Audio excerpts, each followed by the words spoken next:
Welcome back. Today we're going to be walking through a battery change on a G-Shock GD-350, and this is the 3403 module. Let's get right into it.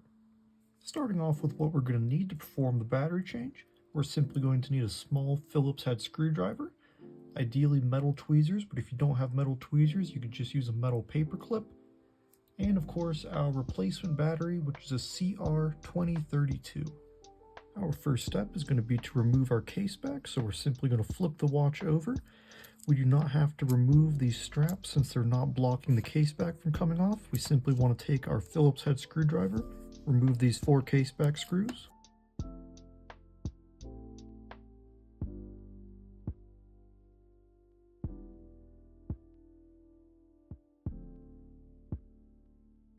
Then we'll go ahead and set those aside. Next, we can go ahead and lift our case back right off. And don't worry, sometimes this gasket will come off with the case back. We'll reinstall that when we reassemble the watch. Now that we're inside the watch, we can simply remove this rubber bumper layer.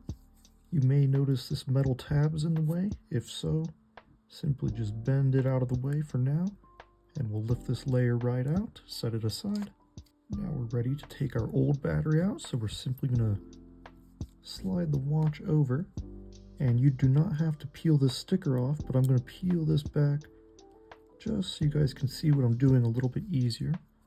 So as we can see, there's a little metal tab down there, a little latch.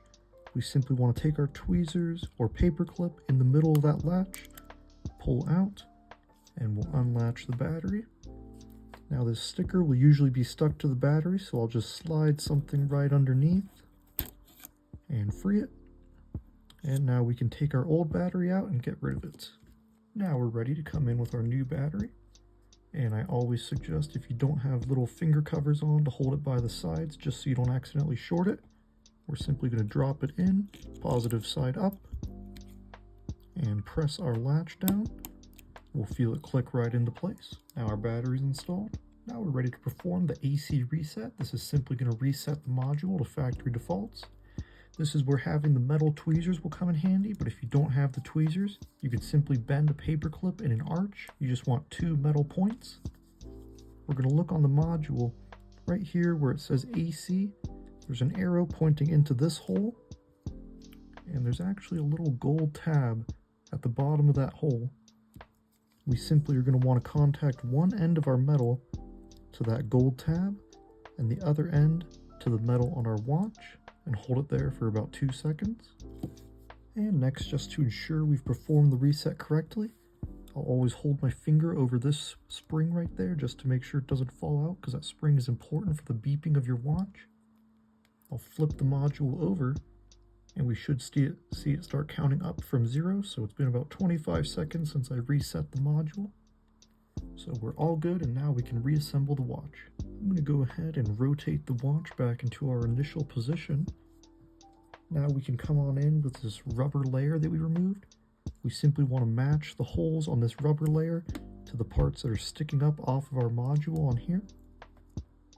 So we'll simply drop it right into place, make sure that everything is properly centered in their holes. Now we can reinstall our case gasket.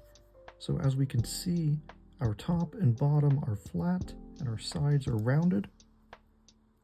We're simply going to drop it right in the groove, adjust it around, make sure it's perfectly seated in there.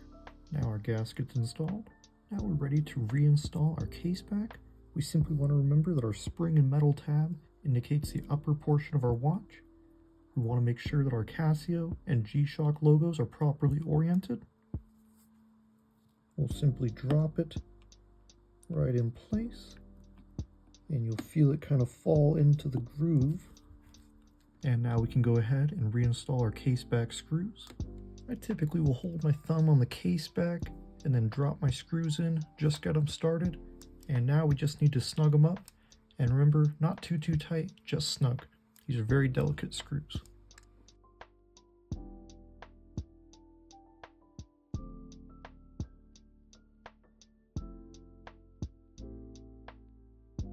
And that's all there is to it. As we can see, our Our mode cycle, our beep is audible, and our backlight is working. So our battery is changed and our watch is ready to wear again. Thank you guys so much for joining me in this battery changing tutorial. I really hope that it was clear and helpful. If you have any questions, please comment down below and I'll answer you as quickly as I can.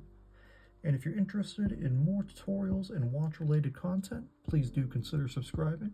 I'm going to be covering a wide array of G-Shock, Baby G, and Casio models, so stay tuned for more. Thanks guys.